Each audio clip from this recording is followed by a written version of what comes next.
काय होणार, आपण जिंकणार, आपण पराभूत होणार का, की आपण या स्पर्धेच्या बाहेर जाणार, प्रत्येकाला चिंता असते. यावेळी चांगला स्ट्रोक रवी हासे यांच्या बॅट मधून, ball mid wicket boundary line clear करतोय आणि जातोय सीमारेषेच्या पार, येतोय षटकार.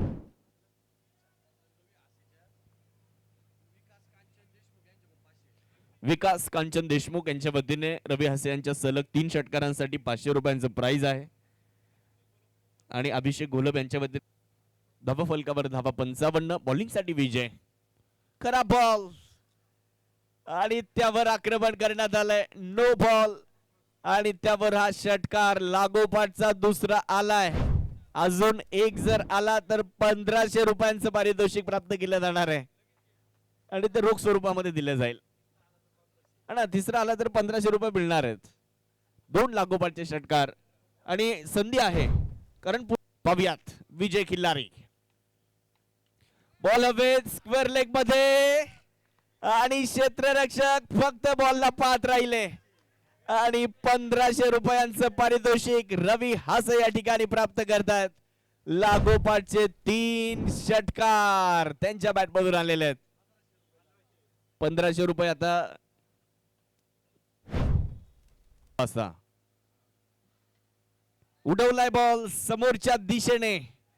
रवी हासे आज थांबायला तयार नाहीयेत आणि त्यांच्या बॅट मधून अजून एक टोले जंग तडाखा, बॉल बाउंड्री लाईन पार, षटकार. अजून एक षटकार जर आला तर निलेश अभंग यांच्या वतीने 200 रुपयांचं पारितोषिक त्यांना दिलं जाईल.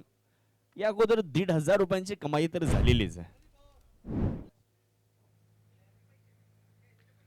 परत एकदा उडवलाय बॉल आणि यावेळेस देखील बॉल सरळ आउट ऑफ द पार्क. रवी हासे आत्मविश्वास राहतो. शॉर्ट बॉलचा वापर, बॉलला स्क्वेअर लेग कडे पाठवलं, सीमारेषेच्या पार, चौकार येतोय. 46 धाब्यांवर नाबाद फलंदाजी करतायत रवी हासे. 46 धावा बनवल्यात त्यांनी आणि 17 चेंडूंमध्ये 46 बनवलेले आहेत. शेवटचा बॉल या पहिल्या डावातला पाहावं लागेल, अर्धशतक या ठिकाणी ते पूर्ण करतायत का ते देखील पाहणं. आणि यस, अर्धशतक. लागोपाठचे फलंदाज माघारी गेले होते आणि मित्रांनो अशा परिस्थितीमध्ये संघासाठी धावून आले, खूप चांगली बॅटिंग केली.